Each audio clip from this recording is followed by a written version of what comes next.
पांडव अपने वनवास के समय में, जो 12 वर्ष का उनको समय मिला था, तो वो वन में रहते थे और वहाँ कृष्ण भगवान की सहायता से, क्योंकि वो बार-बार उनको मिलने आते थे, तो उनकी सहायता से, उनकी उनकी वाणी से प्रेरित होकर करके वो वनवास का एक आनंदमय जीवन जी रहे थे। जबकि दूसरी ओर कौरव अनेक प्रकार के राजसी ठाट-बाट में थे, किंतु भीतर से कौरव व्यथित थे, दुखी थे कि कब हम पांडवों को और दुखी करेंगे। और दूसरी ओर पांडव अपने एक प्रकार से कहें तो ये साधना की एक वो प्रक्रिया है कि साधक को इस वनवास से शिक्षा लेनी चाहिए। अब शिक्षा के माध्यम से ये नहीं कहा गया है कि आप अगर साधक हैं तो मॉडर्न टाइम में अब वो समय नहीं है कि आप घर छोड़ कर के किसी जंगल में चले जाएं। पहले तो आश्रम होते थे जंगलों में, तो वहाँ काफ़ी एक सुंदर वातावरण होता था सत्संग का, ऋषि मुनियों का। तो जहाँ पर भी आप हैं, जो भी आपका कार्य क्षेत्र है, कार्यस्थल है, वो आपका एक प्रकार से वनवास बन जाता है। वनवास का तात्पर्य ये कि आप संसार के कुसंग से बच जाते हैं और आपका मन निरंतर ईश्वर प्रेरित हो जाता है। तो उसी क्रम में वन में जब पांचों पांडव अपने भोजन की व्यवस्था करने के लिए इधर उधर गए थे, अपना जहाँ उनका स्थान है कुटिया से, तो तभी जयद्रथ, उनका एक दूर का रिश्तेदार, उधर से निकला अपनी सेना के साथ में। जयद्रथ ने पहले जैसी द्रौपदी को देखा तो द्रौपदी क्योंकि कुटिया में अकेली थी, द्रौपदी को जैसे देखा तो उसके रूप रंग को देख कर करके, बाहरी आकर्षण को देख करके जयद्रथ लालायित उठा और द्रौपदी को अपनी रानी बनाना चाहा। उसने मन में विचार किया तो द्रौपदी को मनाने लगा। अब द्रौपदी तो द्रौपदी है, क्योंकि जिसका जन्म अग्नि से हुआ है, अग्नि से उत्पत्ति हुई है, महालक्ष्मी की अवतार है। और साथ साथ में अगर हम साधना के मार्ग से कहें, द्रौपदी वो निर्मल बुद्धि है कि जो कि ज्ञान और भक्ति की अग्नि से निखर के आ गई है। जैसे सोना निकल जाता है, सोना जैसे आग से निकलता है तो और भी निखर आता है। तो उसमें तो मर्यादाएं थी नहीं किसी प्रकार की। जब द्रौपदी नहीं मानी तो जयद्रथ द्रौपदी को जबरदस्ती अपने रथ में बिठा कर करके भागने लगा और द्रौपदी अपनी सहायता के लिए चिल्ला भी रही थी। तभी जब पांडव वो लौट के आए, अपने जो उनका भोजन का कार्यक्रम था उसके बाद में जब वो आए तो उन्होंने देखा कि द्रौपदी है ही नहीं वहां पर, और उस द्रौपदी कोई व्यक्ति राजा जैसा लग रहा है और वो द्रौपदी को अपने रथ में बिठा करके भाग रहा है। और पांचों पांडवों के पास में एक सुपर नॉर्मल पावर थी और उसकी सहायता से वो जब वहां पर पहुंचे तो देखा थी कि वो तो जयद्रथ है, उनका दूर का रिश्तेदार है। भीम ने जयद्रथ को मार देना चाहा, समाप्त कर देना चाहा, किंतु युधिष्ठिर ने कहा कि ये हमारा दूर का रिश्ता है, इसे नहीं मानना चाहिए, इसे क्षमा कर दो। किंतु फिर भी भीम ने उसके सिर के बाल 5 जगह से बिल्कुल अटपटे से काट के रख दिए। कहने का तात्पर्य है कि प्राचीन काल में अगर इस तरह से अगर किसी का घोर अपमान करना है तो उसके सर के बालों को मुड़ा दो, अस्त व्यस्त कर दो, कुछ काट दो, कुछ छोड़ दो, और मूछें भी उड़ा दो। ये घोर अपमान होता था, ये मृत्यु से भी ज्यादा अपमान होता था। जयद्रथ ने अपनी गलती को नहीं माना, क्योंकि जयद्रथ राजसी और तामसी अहंकार का प्रतीक है। तामसी अहंकार वो है कि जो निरंतर प्रतिशोध की भावना में रहता है। राजसी अहंकार है जो निरंतर भौतिकता में डूबा रहता है, क्योंकि वो बाहरी आकर्षण को ही सब कुछ समझता है। तो जयद्रथ ने फिर भगवान शिव की तपस्या आरंभ कर दी कि मैं कैसे पांडवों पर विजय पा सकूं। घनघोर तपस्या की, वो भी तपस्या उसके, अगर वो राजसी अहंकार है, राजसी व्यक्ति है, तो वो भी राजसी तामसी तपस्या ही होगी, क्योंकि तपस्या 3 प्रकार की, सात्विक तपस्या में व्यक्ति अपने चित्त को शुद्ध करना चाहता है। राजसी तपस्या में वो संसार के भोगों को एकत्रित करना चाहता है, जैसे रावण कर रहा था। तामसी तपस्या में वो अपने जो जो उसने शत्रु उत्पन्न किए हैं अपनी कुटिलता के कारण में, उनसे वो प्रतिशोध लेना चाहता है। उस राजसी तपस्या के कारण में उसने, जब भगवान प्रसन्न हो गए, क्योंकि अगर व्यक्ति कोई भी कर्म करेगा तो फल तो मिलना है, उस तपस्या के रूप में कहें, क्योंकि एक संकल्प शक्ति है। जिस संकल्प शक्ति से व्यक्ति किसी भी कार्य को लंबे समय तक एकाग्र होकर के अगर वो कर रहा है, बीच में जो बाधाएं आ रही हैं उनको भी वो जब उनकी परवाह नहीं कर रहा है, वो तपस्या कहलाएगी। भगवान शिव प्रसन्न हो गए तो भगवान शिव ने कहा वरदान मांगो। उसने कहा कि मैं पांडवों के ऊपर विजय चाहता हूं, मैं सबको मारना चाहता हूं। भगवान शिव ने कहा कि भाई देख जयद्रथ, ये तो असंभव कार्य है। जब तक पांडवों में अर्जुन और साथ में कृष्ण हैं, तो पांडव किसी भी तरीके से उनको कोई भी पराजित नहीं कर सकता है, कुछ और मांग ले। उसने कहा कि नहीं, मेरा तो प्राण वही है, अशुभ संकल्प शक्ति है अर्थात। तो भगवान ने कहा एक दिन के लिए मैं तुझे पांडवों पर विजय देने की तुझे मैं छूट दे देता हूं, तुझे वरदान दे देता हूं, किंतु वो केवल 4 पांडव होंगे। अर्जुन को छोड़ करके जो 4 भाई हैं उन पर तो एक दिन के लिए विजय प्राप्त कर सकता है। जब ये वरदान उससे मिला तो उसने कहा ठीक है, मैं अपना प्रतिशोध तो लूंगा ही लूंगा। अब ये प्रतिशोध लेने का समय अब कब आया? जब महाभारत का युद्ध आरंभ हो गया। युद्ध आरंभ हो गया है, द्रोणाचार्य सेनापति हैं।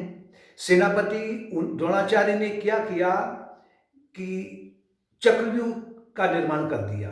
दुर्योधन की जो कुटिल चाल है उसके कारण में उन्होंने कहा कि मैं आज चक्रव्यूह का एक व्यवस्था कर रहा हूं और तुम अर्जुन को और कृष्ण को, क्योंकि उनके सारथी हैं तो साथ ही रहेंगे, तुम अर्जुन को उस चक्रव्यूह से दिनमान भर के लिए बाहर रखना, और इसमें अगर तुम युधिष्ठिर को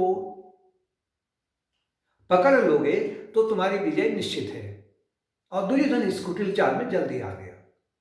उस दिन कृष्ण भगवान के साथ में अर्जुन को युद्ध उस चक्रव्यूह से दूर भगा दिया गया, अर्थात प्रातःकाल से ही कोई दूसरे युद्ध में उनको उलझा दिया गया।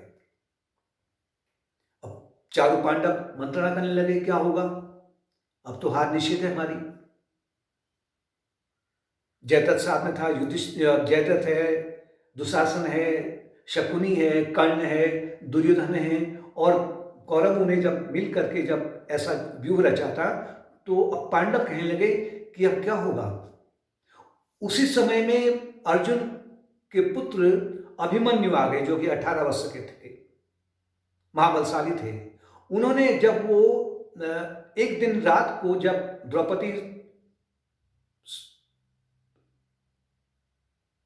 विश्राम कर रही थी तो अर्जुन ने द्रौपदी को चक्रव्यूह को भेदने के लिए शिक्षा दी उनको, मतलब समझाया कि कैसे चक्रव्यूह तोड़ा जाता है। उस समय में द्रौपदी के गर्भ में अभिमन्यु था, तो जब तक ये चक्रव्यूह में प्रवेश करना, वहां विजय प्राप्त करना, इसमें यहां तक तो द्रौपदी उन कथा को सुन रही थी, अर्थात वर्णन को सुन रही थी, लेकिन जैसे ही चक्रव्यूह से बाहर निकलने का समय आया तो द्रौपदी को नींद आ गई। तो उसी क्रम में अभिमन्यु ने कहा कि आप चिंता न करें, मैं चक्रव्यूह का भेदन करना जानता हूं। तो युधिष्ठिर ने एकदम से कहा कि तुम अगर उसका भेदन कर दोगे तो हम तुम्हारे पीछे पीछे आ जाएंगे, और बाहर निकलना मुझे आता है, तो इस प्रकार से हमारी विजय हो जाएगी।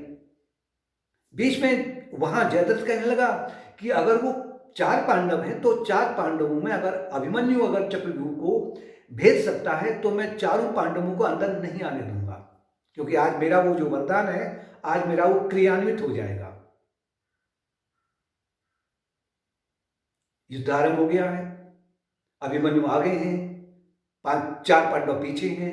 जैसे अभिमन्यु ने अपने बल से चक्रव्यूह का भेदन किया, उसके अंदर जैसे प्रवेश हो गए तो मुख्य दरवाजे पर जयद्रथ खड़ा था। आज वो प्रतिशोध की भावना उसमें काफी ज्यादा जल रहा था, भुन रहा था।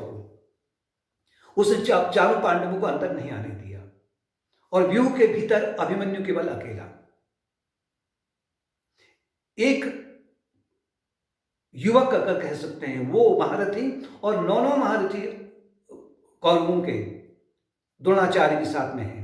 उन्होंने क्या किया कि पहले आज उन्होंने स्वयं द्रोणाचार्य ने जो युद्ध का नियम था उसको भंग कर दिया, युद्ध नीति को समाप्त कर दिया, जो पहले उनकी संधि हुई थी।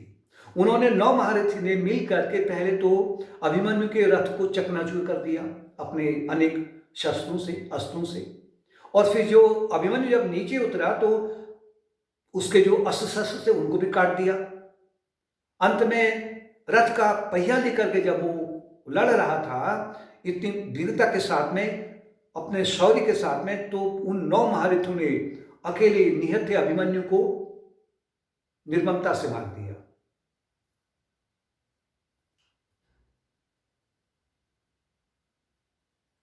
और चारों पांडवों को नहीं पता लगा।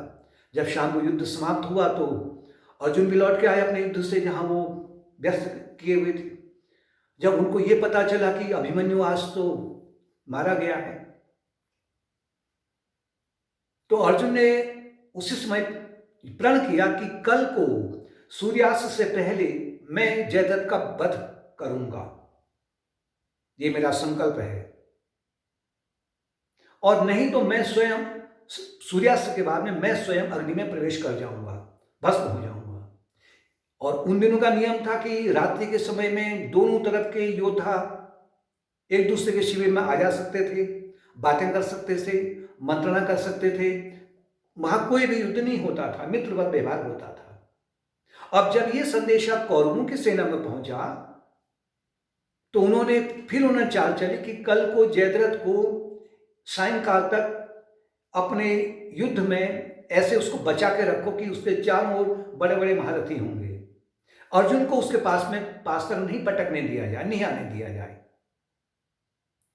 पांडवों की सेना में शोक मचा हुआ था कि एक तो अर्जुन ने ये प्रण कर लिया है और एक तरफ से अभिमन्यु हमारा समाप्त हो गया है। लेकिन जब दूसरे दिन का युद्ध आरंभ हो गया तो अर्जुन ने कृष्ण भगवान को सारथी बना करके जो भयंकर युद्ध किया, एक व्यूह को तोड़ के दूसरे में, दूसरे को तोड़ करके तीसरे में, अनेक प्रकार के जब जैसे ही वो जयद्रथ के पास पहुंचते तो कौरवों की सेना और उनके आगे और आ जाती थी। प्रतीत हो रहा था कि जयद्रथ पूरी तरह से आज बच गया है।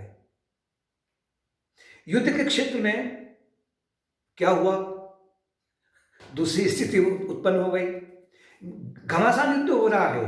अर्जुन को ऐसा प्रतीत हो रहा है कि सामने जयद्रथ है, आ गया है, मतलब पहुंचने वाले हैं उसके पास में। लेकिन तभी कृष्ण भगवान ने बोल दिया कि अर्जुन, घोड़े थक गए हैं, इनको विश्राम करना आवश्यक है, इनको जल भी पिलाना है। अर्जुन ने रथ से उतर कर करके एक तीर चलाया और धरती से जल की धारा प्रकट की। भगवान कृष्ण ने घोड़ों को जल पिलाया, थपथपाया, विश्राम कराया कुछ देर तक, और फिर उसके बाद में जब घोड़ों में स्फूर्ति आ गई उनको फिर रथ में जोत दिया गया। तब तक जयद्रथ और दूर निकल गया।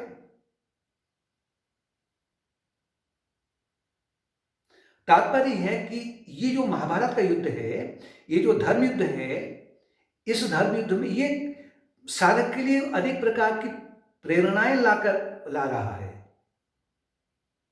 वेद व्यास जी ने इस कथा को लोगों के मनोरंजन के लिए नहीं लिखा हुआ है। वेद व्यास जी का जो प्रयोजन है कि भविष्य के जो साधक हैं, जो भक्त हैं, इस कथा से महान प्रेरणा प्राप्त करेंगे और अनंत असंख्य भक्तों ने इससे प्रेरणा प्राप्त कर ली है और असंख्य प्रेरणा प्राप्त कर रहे हैं और असंख्य लोग भविष्य में भी इससे प्रेरणा प्राप्त करेंगे। हो सकता है कुछ लोग इसका गलत फायदा उठा रहे हैं। इसी प्रकार से ये एक प्रकार से जो संग्राम है कि जहां क्या हो रहा है, चारों ओर हाथी चिंघाड़ रहे हैं, घोड़े हिनहिना रहे हैं, तलवारों की खनखनाहट हो रही है, गदाओं की आवाज निकल रही है, रक्तपात हो रहा है, एक आतंक का वातावरण उत्पन्न हो रहा है। इसके बीच में भी कृष्ण ने कहा कि घोड़े थक गए हैं। भक्त के जीवन में जब अनेक बार ऐसा होगा, ज्यादा बार होगा, चाहे कहीं भी हो। आपके जीवन में जब कभी भी विक्षेप उत्पन्न होता है, जब निराशा हाथ लगती है, जब दुख आता है, किसी भी प्रकार का दुख हो, अनेक विपत्ति आती है, तो वो एक प्रकार से इसी प्रकार का वो चित्रण दिया गया है आपको। उसके बीच में भी आपने क्या करना है, यदि आप भक्त हैं, यदि आप साधना मार्ग में रत हैं, तो आपको उसके बीच में भी अपने घोड़े रूपी इंद्रियों को भी आपको विश्राम देना पड़ेगा, क्योंकि आपके जो सारथी हैं वो कृष्ण भगवान हैं। कृष्ण भगवान का तात्पर्य, आपने सत्संग की शरण ले रखी है, आपने ध्यान की शरण ले रखी है, आपने प्रार्थना की शरण ले रखी है, आपने विचार और चिंतन की शरण ले रखी है। ये जो इससे जो निर्मल बुद्धि है, ये निर्मल बुद्धि रूपी कृष्ण भगवान आपके सारथी हैं।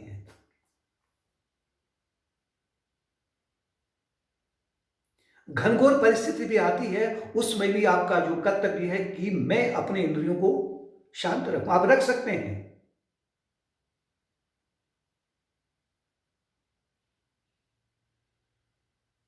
इसलिए यदि आपको उचित मार्गदर्शन मिल जाता है तो आप घायल नहीं होते हो, आपका मन घायल नहीं होता है, आपकी इंद्रियां घायल नहीं होती हैं, बल्कि जितनी भी कठिन समस्या आपके जीवन में आती हैं, जो आपके कर्मों के अनुसार आ रही हैं, कोई दूसरा नहीं दे रहा है, इससे आप प्रेरित होकर के आपके भीतर एक नई स्फूर्ति आ जाती है, नया साहस आ जाता है, जैसे कि रथ स्फूर्तिवान हो गया है।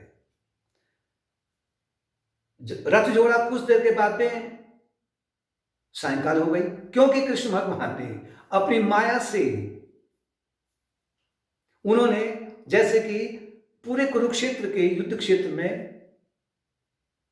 सायंकाल कर दिया, अंधकार कर दिया, सूरज अस्त हो गया, ऐसा प्रतीत हो रहा है।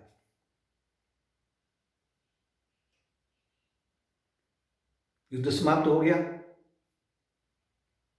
जयद्रथ को तो बड़ा प्रसन्न हो गया कि अब तो मैं, क्योंकि अभी तक तो बड़ा भयभीत हो रहा था, वो प्रसन्न होकर के, वो इतना प्रसन्न हो गया उतावलेपन में, वो अपने रथ से उतर करके सीधे जहां कृष्ण भगवान अपने रथ में बैठे हैं और अर्जुन रथ से उतर कर करके, अब वो निराश होकर करके अपने एक बाण को उसने क्या किया, एक बाण से उसने अग्नि प्रज्वलित की, जमीन में उसने तीर मारा और पांडवों में हाहाकार मचा हुआ, वह शोकमग्न हो गए।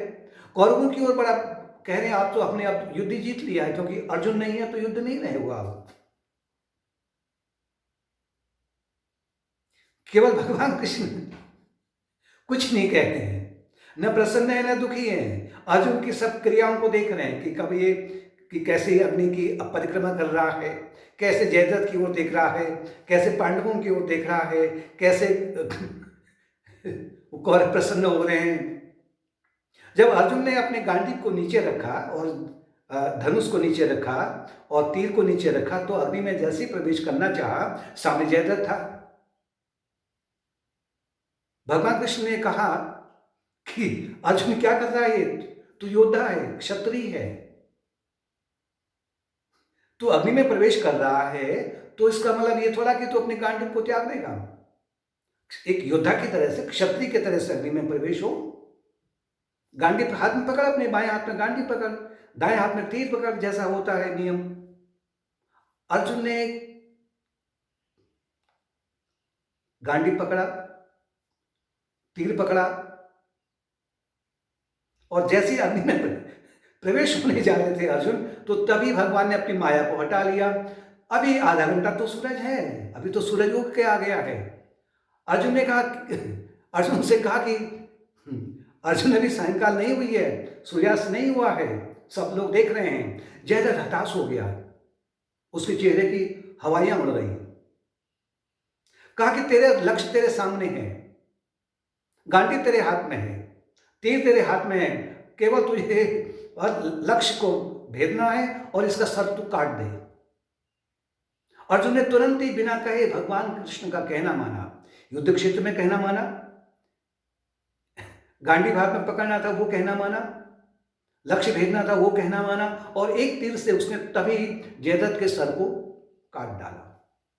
और फिर कहा, भगवान कृष्ण ने कहा कि अभी इस सिर को तू धरती पर नहीं गिराना, क्योंकि अब उसी युद्ध के क्षेत्र में कहा कि इसके पिता, जब इसका जन्म हुआ था तो उस समय में आकाशवाणी हुई कि जो भी जयद्रथ के क्योंकि इसकी मृत्यु युद्ध के क्षेत्र में होगी, और जो भी इसके सर को जमीन पर गिराएगा उसके उसी समय में सर के हजारों टुकड़े हो जाएंगे।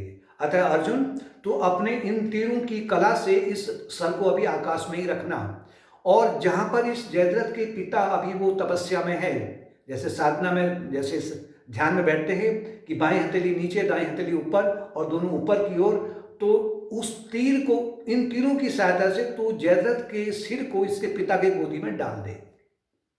अर्जुन ने वही किया, और जैसे ही सिर गोदी में गया तो वो हड़बड़ाहट से एकदम से उसने कहा, क्या आ गया मेरे हाथ में? तो उसने दोनों हाथों से सर को जमीन पर पटक दिया।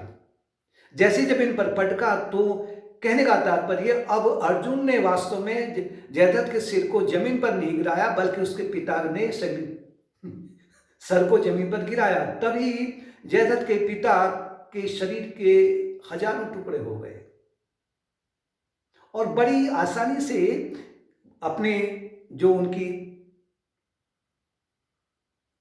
उनका आदेश था उससे दोनों जो अजय पर जैसे प्रतीत हो रहे थे, जो कि असंभव प्रतीत हो रहा था, उसे संभव कर दिया।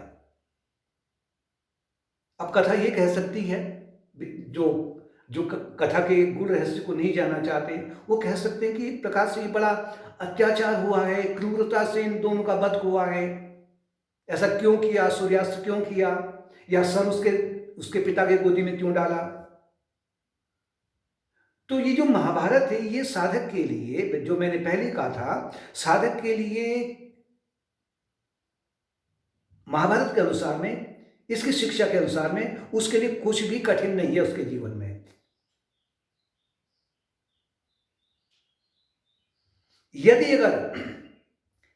यदि कृष्ण अगर आपकी ओर है, यानी कि आपने धर्म के मार्ग को पकड़ा हुआ है और भगवान पर पूरा विश्वास है, तो इसी प्रकार से साधना के माध्यम से साधक के जीवन में जो असंभव सा प्रतीत होता है, यहां पर साधक अपने मन को नहीं लगाना उसे, अब ऐसा कैसे होगा, क्यों हो पाएगा, कब हो पाएगा, बड़ा असंभव है, इनके बीच में अगर रह गया तो उसका कार्य सफल नहीं हो सकता है।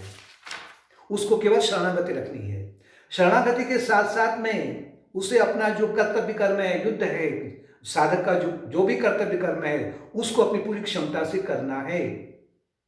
शरणागति जरूरी है, किंतु जो कर्तव्य कर्म है, अर्जुन ने अपने कर्तव्य कर्म को नहीं त्यागा था। अर्जुन कह सकते थे कि मैं अभी आप घोड़ों को पानी क्यों पिला रहे हैं, जयद्रथ सामने है, 2 मिनट रुक जाओ आप, अभी इसका हो जाएगा तो आप पानी पिला देना। अर्जुन ने कुछ नहीं कहा। तीर आसमान में, कहा कि अपने तीरों से आसमान में इसके सर को घुमाते रहना। अर्जुन कह सकते थे मैं करूं, मैं तो उसको पट लूंगा,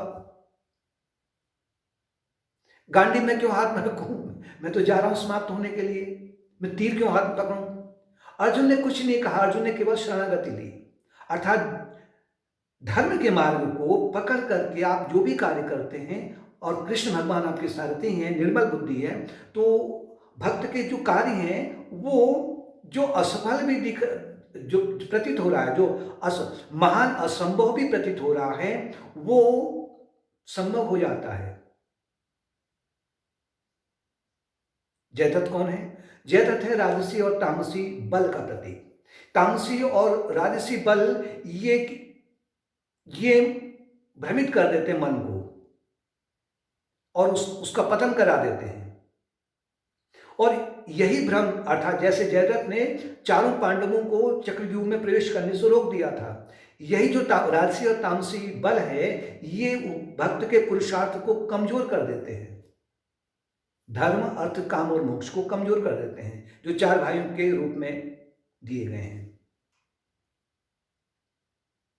क्योंकि उन्होंने चक्रव्यूह में अंदर प्रवेश नहीं करने दिया।